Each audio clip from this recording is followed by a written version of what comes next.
Okay, so Dr. Taylor, if you watched the pre-section video on section 2.5, went over the chain rule with you, and the chain rule is used when you're doing a composition function, okay, when you have one function inside another one. The hardest thing for some students is to tell the difference between a composition and a multiplication problem. So I told you that on Monday. That's probably one. So when you look at a problem, the very first thing you got to tell yourself is, what am I doing? Am I doing a product rule or am I doing a chain rule? Obviously, quotients are easy to tell when you're dividing, but these are the two that get mixed up, okay? So just to kind of review, and we're going to go over a couple of basic ones and then do all our good stuff with charts and graphs like we did last time. All right, so if you have a composition, okay, the rule for your chain rules is to start with the derivative of the outside function, whatever it is, and you're going to leave whatever the inside function is alone. You don't touch it. And then to that, you're going to multiply the derivative of the inside function. Now, the thing with that is that sometimes chain rules go more than two deep. Sometimes there's a function in another function. And so those are the ones that some of you think are multiplication problems, and they're not. So we need to just kind of, as we go through, we'll talk about how you can kind of tell, okay? So the derivative of the outside, leave the inside function alone, and then times the derivative of the inside. That's what that says. And I think they wrote it down here, okay? Right there in bold. That's what I just said. So that's what we got to learn, and that's what we have to do. All right, so Dr. Taylor did a bunch of these on the video, so I'm going to start with number 6. And this whole page are just basic ones, and then we'll start getting into some combinations. All right, so number 6. Okay, this is where, again, that multiplication thing comes through. In order for you to have a multiplication problem, there has to be a variable for both things. So this is not multiplying, okay? And when you read it out loud to yourself, when you say the word of, that should tell you that that's a chain rule. So when I read this, this is the tangent of 6x cubed, right? There's no x there. If it said this, okay, that's a product. That's the tangent of x times 6x cubed. There's an x in this function and an x in that function. There's no x over here with tangent. So the x is 6x cubed. So that is a chain rule, because instead of taking the tangent of just x, I'm taking the tangent of a whole nother function, 6x cubed. Okay, so read it and make sure that makes sense. So in this problem, the outer function is tangent, and the inside function would be 6x cubed. All right, so to do the chain rule, the derivative of this, we would start with the derivative of the outer function. Well, the derivative of tangent is secant squared. I'm going to put the squared here just for now. And then you leave what you take the tangent of alone. So we're not going to change the 6x cubed. Okay, so this is the derivative of the outer function, leaving the inside alone. So that's what you always start with on the chain rule. Then you take that and multiply it by the derivative of the inside. So the derivative of 6x cubed would be 18x squared. Do your basic rule for that power rule. Okay. Now again, if you were going to write this for WebWorks, you would have to do this, right? And then times that. It would look like that for WebWorks. And obviously your powers are going in. There's no button for exponents yet, right? Do you have to still use the caret? Yeah. Okay, because I know there's some new things. They tried to make it a little better, but I know it's not still. So, all right. Okay, so look at number 7. Again, the tangent of the sine of x. There's only one x in that problem, so that is not a product. It's not the tangent of x times the sine of x. So that's the thing you guys got to kind of make sure you're looking for. All right, so we're going to start with the derivative of the outer function of tangent again. Tangent's the outer function. So the derivative of tangent is secant squared. And you're going to leave the inside function, which is sine of x, leave it alone. Okay? You don't touch it when you do the derivative of the outer. And now you take the derivative of the inside function, so the derivative of sine is cosine. Okay? Kind of weird little rule, but that's how it works. All right, number 8. I'm going to rewrite that before we look at it. So instead of the square root of x squared plus 1, I'm just going to write it as x squared plus 1 to the 1/2 power. Okay, again, you need to make sure you remember your square roots are to the 1/2 power. So the outer function, you're raising this function in here to the 1/2 power. Okay, so that means raising something to the 1/2 is your outer function, and this is the thing on the inside. So you want to think about this as just x to the 1/2. If I was going to take the derivative of x to the 1/2, it would be 1/2 x to the negative 1/2, right? So in this case, I'm going to do 1/2, but now my x is this whole function, so we leave that alone, to the negative 1/2. So you just kind of think of that as if it was just an x, and then don't change it to x. You leave that inside alone. And now you do the derivative of the inside function. So the derivative of x squared is 2x. The derivative of 1 is 0. So that would be how that one works. So typically when you have parentheses, like in number 8, number 9, it's kind of easy to see the outer function is whatever you're raising to, and the inside function is obviously what's on the inside of that parentheses. So the same thing for number 9. Yes? Aren't you going to simplify number 8? Aren't you going to simplify number 8? You don't have to. Remember, these you don't clean up. Just leave it like that. You only want to simplify it if you have to solve it or if we're doing multiple choice questions. You could. If we clean that up, the 2's would cancel. This is all that's in the top. So if you wanted to clean it up, it would look like that. Okay. And we do need to kind of start looking at that, but not quite yet. Not yet. We're just doing the rules. Yep. Would you take points off on the test if we didn't label the derivatives on questions like this? You mean this? Yeah. Probably not. No, I would not do. Hopefully you'll put it, but no. But you do need, you should get in the habit of putting that. Because when we start doing these applications, you're going to be using derivatives and functions and second derivatives, so it's good to label them so you don't mess up on what you're plugging into where. So, all right, so number 9, outer function is something to the 8th power. So this is the inside function. You're not going to change it at first. So think about if that was just x to the 8th. If that was just x to the 8th, your derivative would be 8x to the 7th, right? So that's how we're going to start.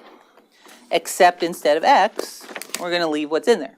So the first derivative of the outside is 8 of whatever's in here to the 7th power. Okay? So you're just treating it like it's just an x. Just leave it alone. Now you're going to multiply by the derivative of the inside. So the derivative of x squared is 2x, and the derivative of 2x is 2. Okay? All right, number 10. I don't want to do a quotient rule, and I don't have to, especially since it's just 1 over this. So let's rewrite this so that it's not in fraction form. So I'm going to do a couple things. First off, I'm going to write that radical as a rational exponent. So the cube root is the same thing as s to the 4th plus s to the 1/3 power. Right? That's first. And now I'm just going to take what's in the denominator and move it to the numerator by making the exponent negative. So this is exactly the same thing as s to the 4th plus s to the negative 1/3 power. And that's what I want to take the derivative of. Now, I don't mind if you do a quotient rule. If you want to start with a quotient rule, you can. Just makes it a little bit harder. So let's just look at it. So now it's just like number 9. We have an exponent out front. We have the exponent, so we're going to bring that out front, do our rule, and then we'll take the derivative of the inside. Now notice this is r of s. So notice your variable in here is s. So we're going to do r prime of s. So that's the derivative with respect to s. So s is like your x, so don't let that throw you. All right, so bring the negative 1/3 out front, leave the inside alone, and subtract 1 from negative 1/3, so that's negative 4/3. And now times the derivative of the inside. So the derivative of s to the 4th, 4s cubed, derivative of s would be 1. Okay, so again, those are like your x's.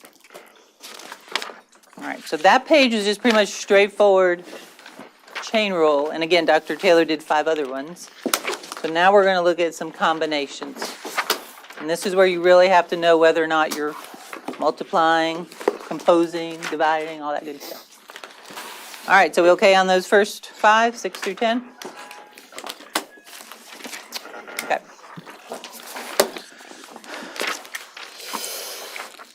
All right, so number 11. And again, the directions say find and label the derivatives, so yeah, labeling, and don't clean them up. Okay, so we're just going to do the rules, leave them alone for now.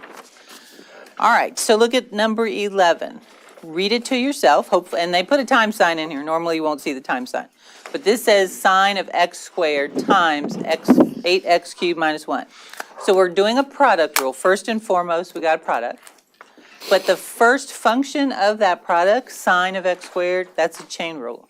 So when we take the derivative of the first, we have to look at a chain rule. Okay, but first I got to see that that's a product. Now, I know Dr. Taylor mentioned this in the video, but sine of x squared, let me write this up here. So if you have the sine of x squared, that is not the same as this, right? No. So those are both chain rules. They're different chain rules. So I just want to make sure you see this. So on this function, what we did earlier was number 6, I believe. The outer function is sine, the inner function is x squared.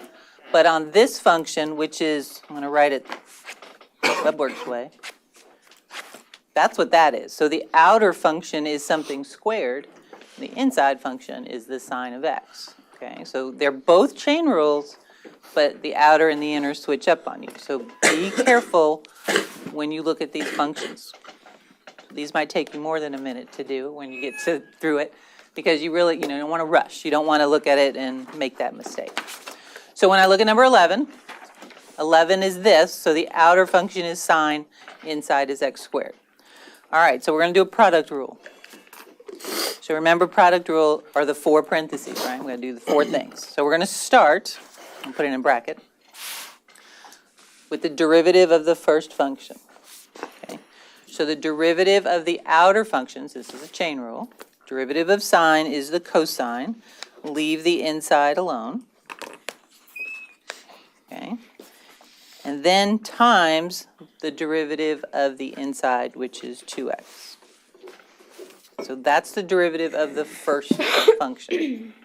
So that was kind of the harder piece of this product rule.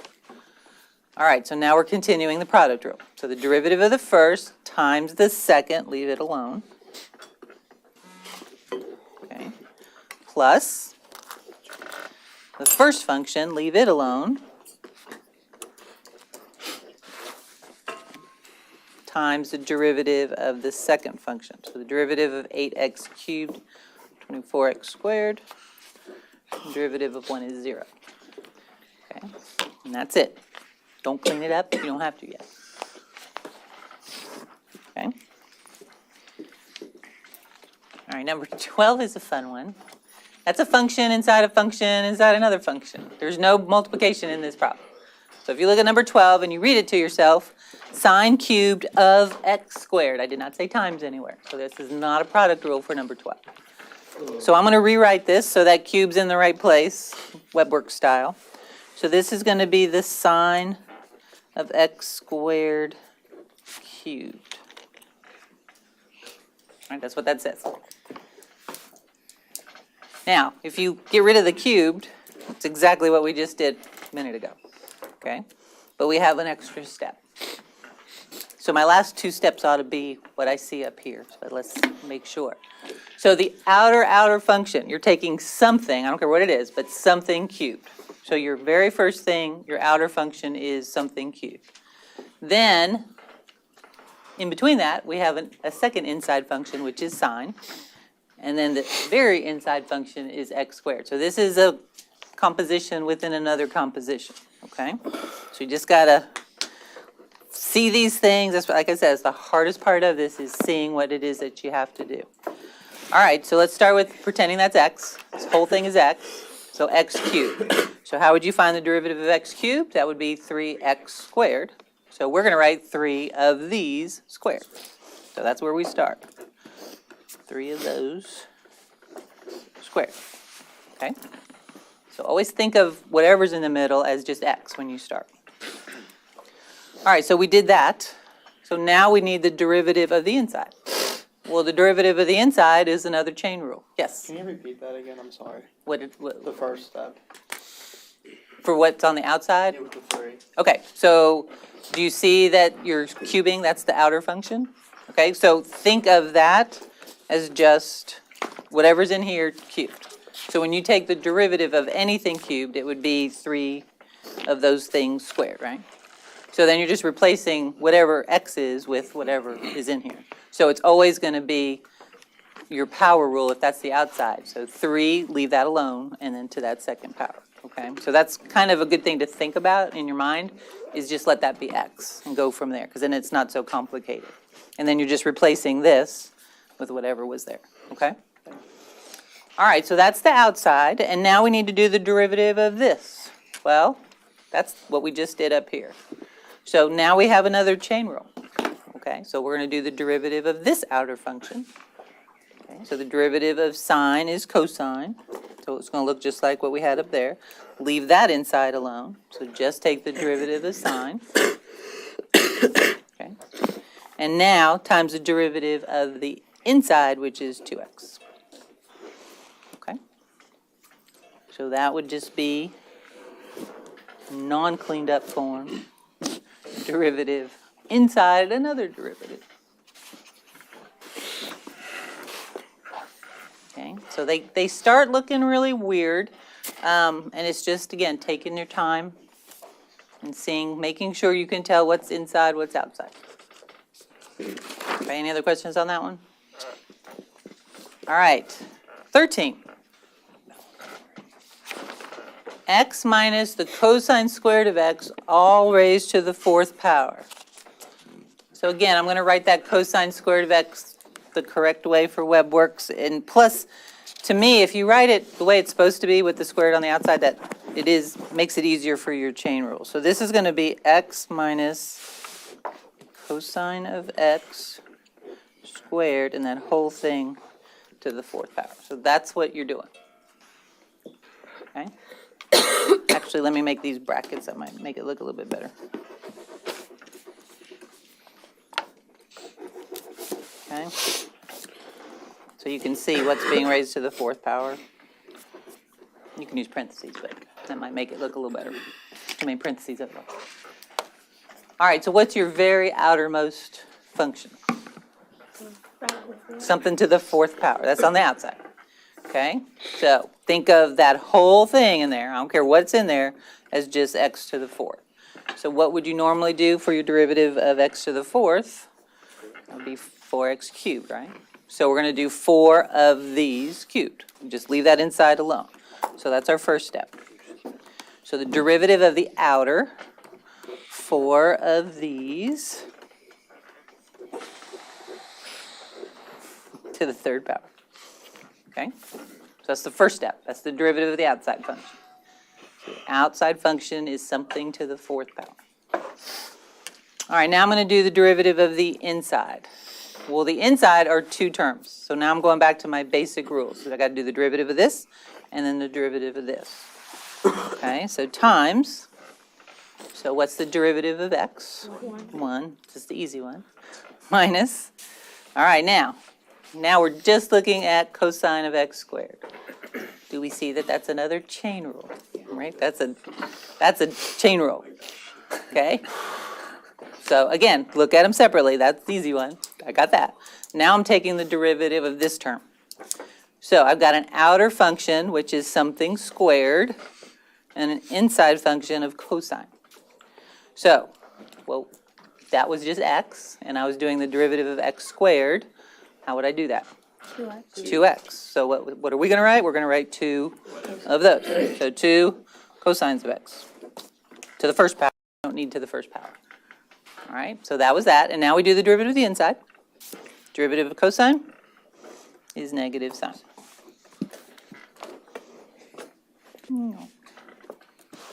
Okay? So, fun times ahead.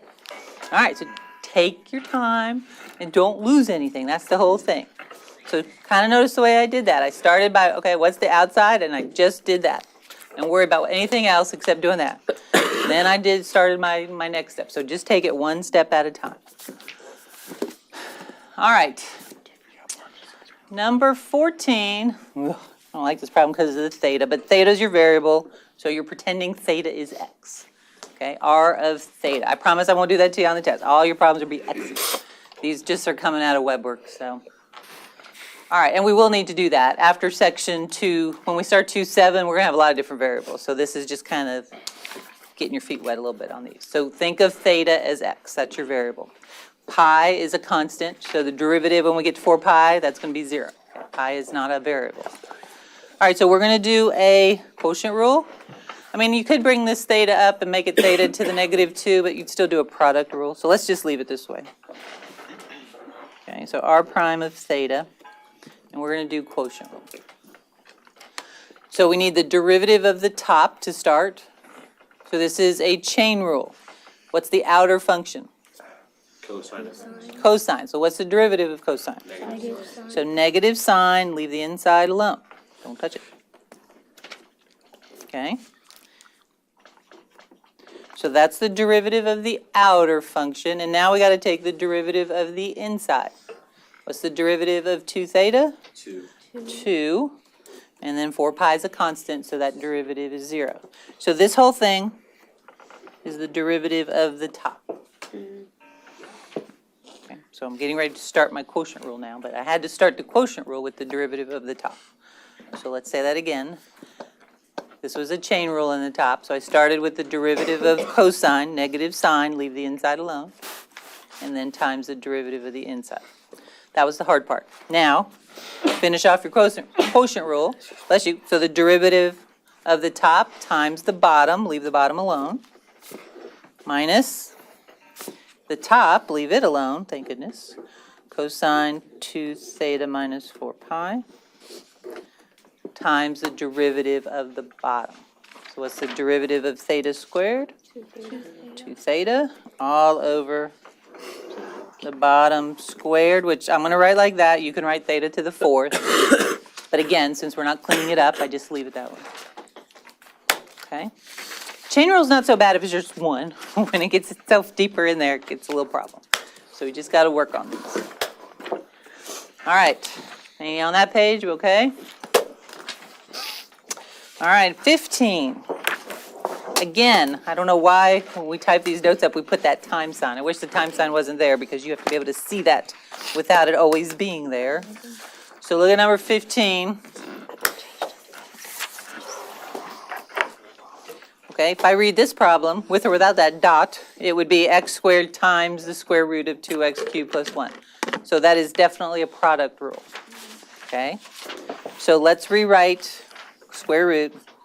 So we have x squared times 2x cubed plus 1 to the 1/2.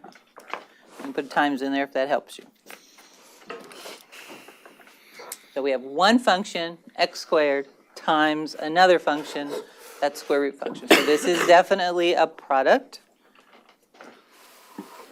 So before I begin my product, I'm just looking at this, saying, all right, the first term is the easy one, x squared, I can do that.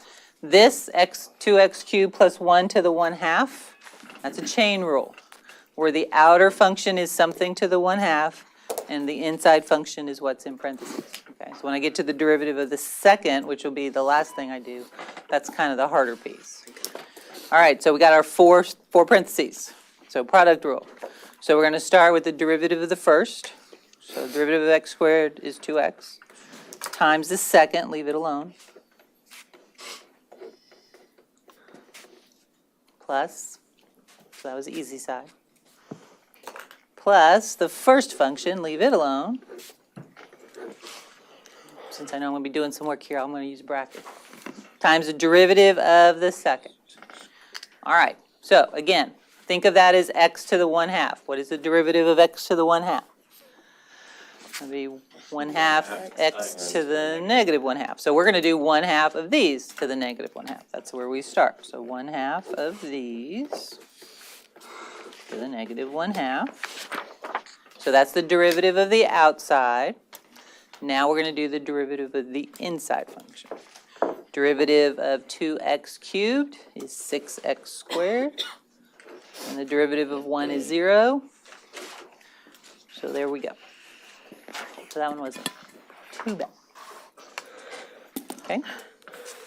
All right, we're going to do the same thing for 16, but quotient rule. We have one that's a chain rule and one that's not. So we okay on 15? Are we okay, caught up? I don't want to go too fast. Everybody good? All right, so let's try 16 then.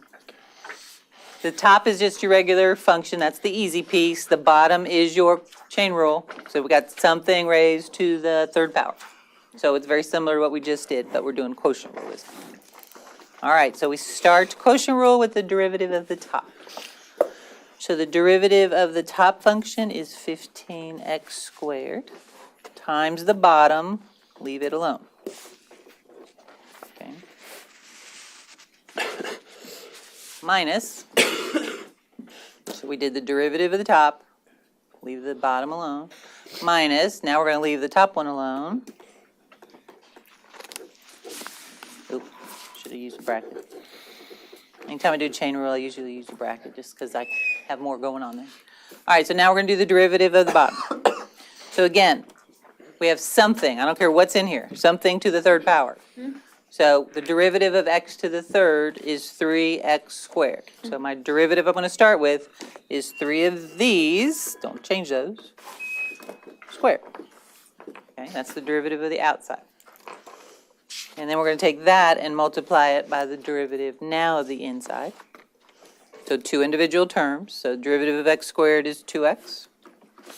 Derivative of 5x is 5. So there's our derivative. Okay. Over, I forgot that piece. Over.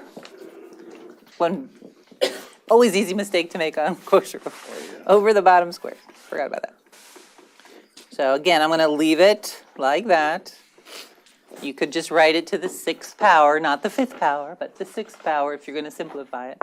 It's kind of why I tell you guys not to simplify, because you guys make some careless mistakes going from correct and then you make it incorrect. So something like that would make it incorrect if you told me that was to the 5th power in the bottom. So you're just better off leaving it alone, not doing that. Okay. So that's kind of the end of the regular problems where you're given equations. And from here on out, we're going to look at all those other things that we kind of looked at on Monday, where you have part function, part not function, graphs, tables, all that kind of stuff. All right, so number 27 is definitely 27. 17 and 18. Actually, these all look familiar to me. I think from 17 on are all WebWorks. So we like to throw these in so you guys can look at these. All right, the one thing I'm going to tell you about 17 and WebWorks.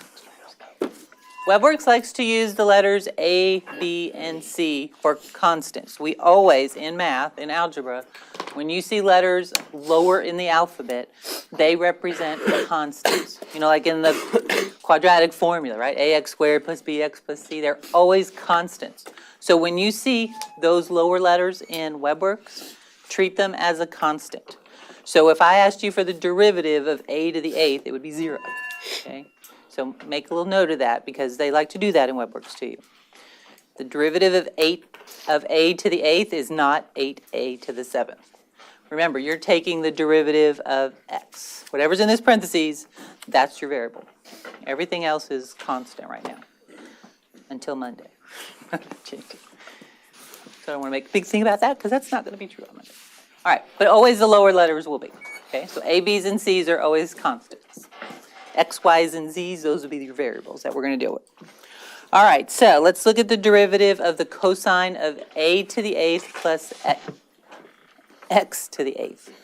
So we have an outer function, cosine. Inside function is what's in the parentheses. So we're going to start with the derivative of the outer function. So the derivative of cosine is negative sine. Leave the inside alone. Okay, so that's the derivative of the outer. And I'm putting parentheses around it because I don't want to take the sign of what's over here. And now we're going to do times the derivative of the inside. So again, the derivative of A to the 8th is 0 because that's constant. So your only derivative is x to the 8th, which would be 8x to the 7th. Okay? I get a lot of emails about this one, because if you type A in, your WebWorks is going to say it doesn't recognize that. It'll give you an error message. All right, now, 18 is kind of more fun. All right, so look at number 18. What's the outer function in number 18? Easy to see, right? Cosine? What's the inside function? X is X times the sine of x. So the inside function, guess what? The product. Okay?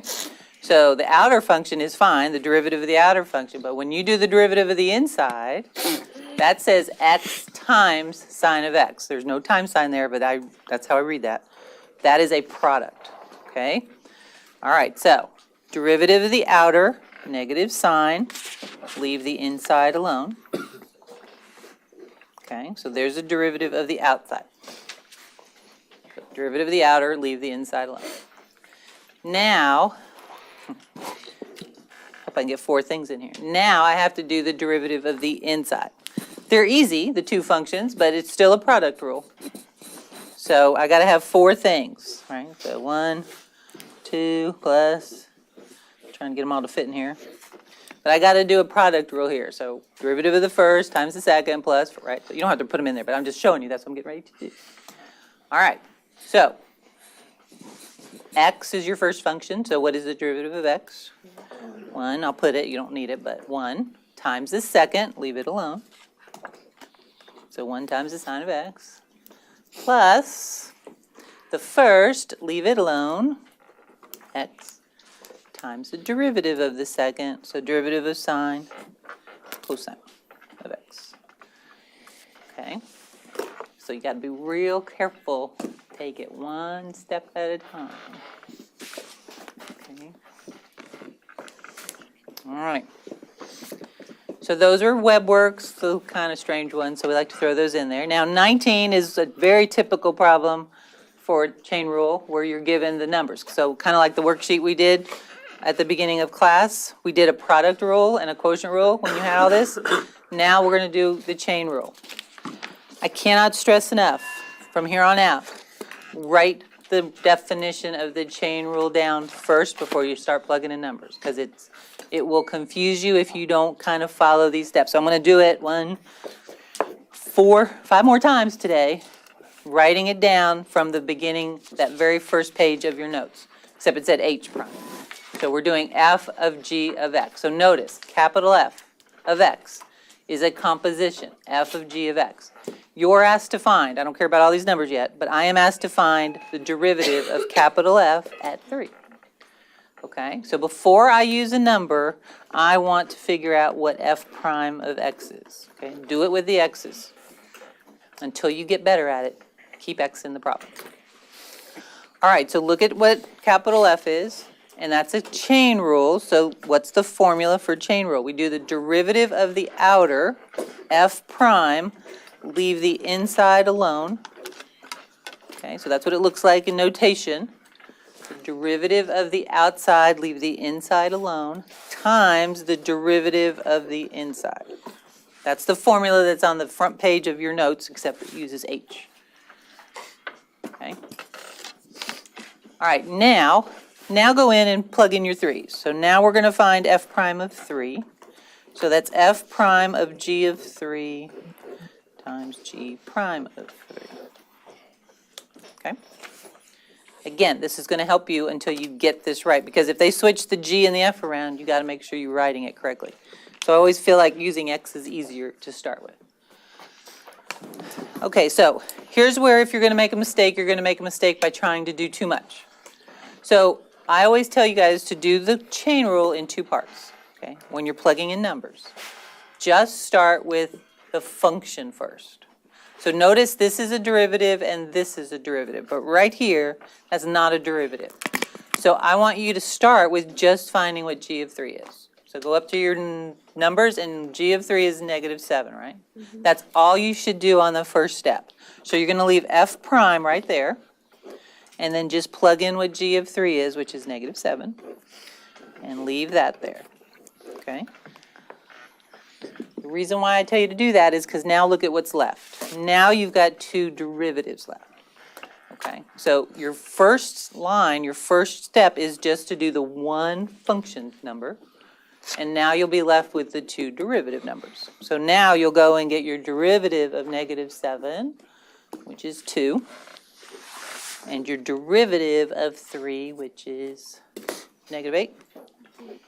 So our answer should be -60. Some of you guys refuse to do that. You try to do all of this too much and you end up with wrong things. So keep in mind, one function value, and then two derivatives in the next step. Okay, so we're going to continue that no matter what we have. All right, so look at number 20, our fun graphs. Okay. So we're supposed to find, I'm not even looking at what's given to me up here. I'm just looking at what I'm looking for. I need the derivative of u at 3, and then I need the derivative of v at 3. So my first question then is, well, what's function u? So I'm going to come up here and look at what function u is. Notice it's a composition, what we just did. So again, up here, above where I'm going to plug in the 3's, I'm going to just use x until I feel comfortable about this.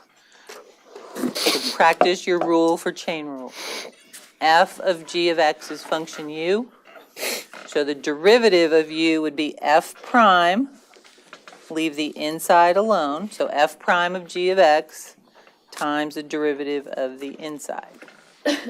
So this is just what we finished, but I want to keep doing it because the next one's backwards. All right, so now I can plug in my 3's. So f prime of g of 3 times g prime of 3. Okay. All right. So like I said before, the first and only thing I'm going to do in this first step is find g of 3. Don't do your derivatives yet. Just go to your graph and tell me what g of 3 is. We've used this graph before. So that 2 is not for this 2. It's not, this 2 is up here. So this is 1. There's 2 right there. 3.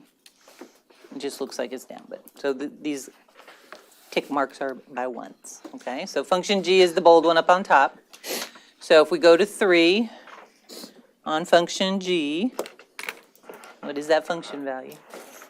4. So that's all I want to fill in right now. 4. G of 3 is 4. Okay, because that's the only function value. The rest is derivatives. So if you only do that, now you'll look at what are the slopes at these points. So now we're doing derivatives. All right, so f prime of 4. So go to 4 on function f and tell me the slope of this line. -2. So up to over 1. So we agree the slope is +2, right? It's going up. All right, so that's the slope value, not the, unfortunately, it's also the function value, so that's bad. All right, let's go to g prime of 3. So that's where we were earlier. I need the slope of this line. So down 1 over 1 is a negative slope, so -1 slope. So your answer should be -2. Okay. So function value only on the first step, and then your derivatives on the second. All right, v prime of x, I'm going to write it real quick above because this is backwards, so look at function v. That's g of f of x, so that's totally different. Okay, so let's write the chain rule for g of f of x using x. So the derivative of the outside, g prime, leave the inside alone. And now times the derivative of the inside, f prime. So it's backwards. And that matters.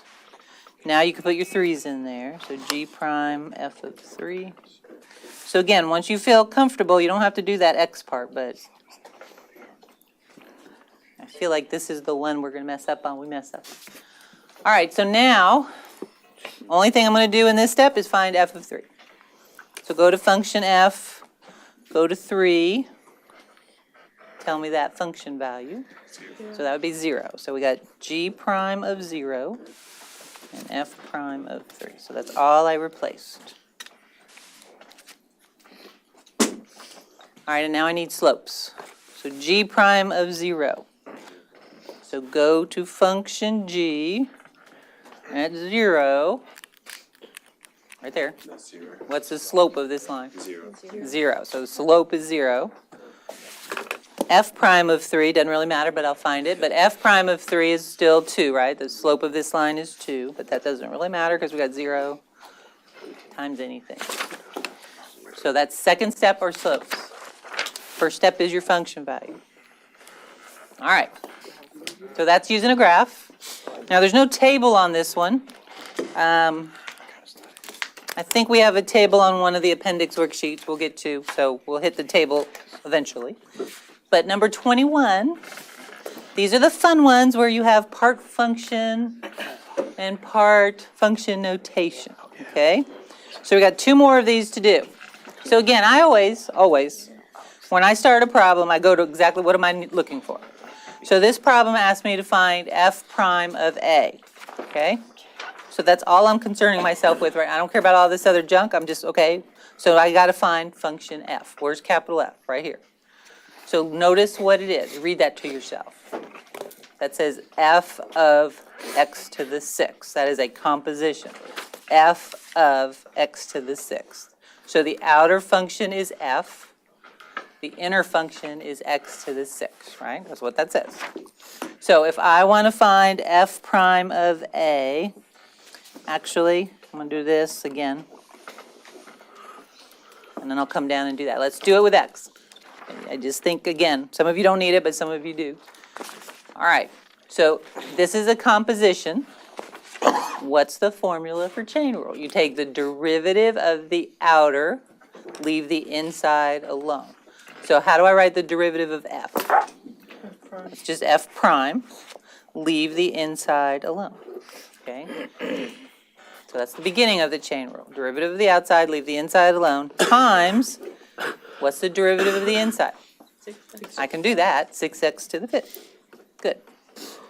All right, so there's my chain rule with x. Now, I want to change my x's to what I'm supposed to do, a's. So f prime, a to the 6th, 6a to the 5th. Now I got to go back and look at what they gave me. So don't even worry about what they give you until you get to that point. I haven't looked at anything else. All right, so now let's see what I got. I need f prime of a to the 6th. They gave me that whole thing right there. F prime of a to the 6th is 15. So this whole thing is 15. Now I need 6a to the 5th. Well, they didn't give me 6a to the 5th, but they gave me a to the 5th. So I can do 6 times, and they gave you a to the 5th is 11. So I'm just substituting that in for a to the 5th. So this is 15 times 66. What is that? 190. I hear you punching. What'd you get? 999.30. How much? 990. Huh? 990. 990. Okay. I just want to open my calculator. All right. So 990, right? All right. So we're going to do the same thing with G. I wrote too big because I don't remember. We're going to do the same thing with G, but start with G prime of x if it helps you. So I'll do it up here. G prime of x. And try to write a little smaller. Okay. All right, so now we got to go to function G. So this is where you have to be able to see what's outside, what's inside. So read that. That says f of x to the 6th power. So what is the outer function of this? Something to the 6th power, right? All right, so if we're going to do the derivative of anything to the 6th power, it would be, so think about x to the 6th. It would be 6x to the 5th. So the derivative of this would be 6, leave the inside alone, to the 5th power. Okay, that's the derivative of the outer. 6 of these to the 5th power. And now we're going to do the derivative of the inside. So how do I write the derivative of f of x?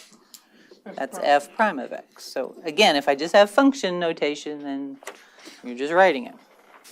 That makes sense? So the outer was x to the 6th. So that's what its derivative looks like. And then there's the derivative of the inside function. All right, so now I can replace those x's with a's. So then we'll go see what we have.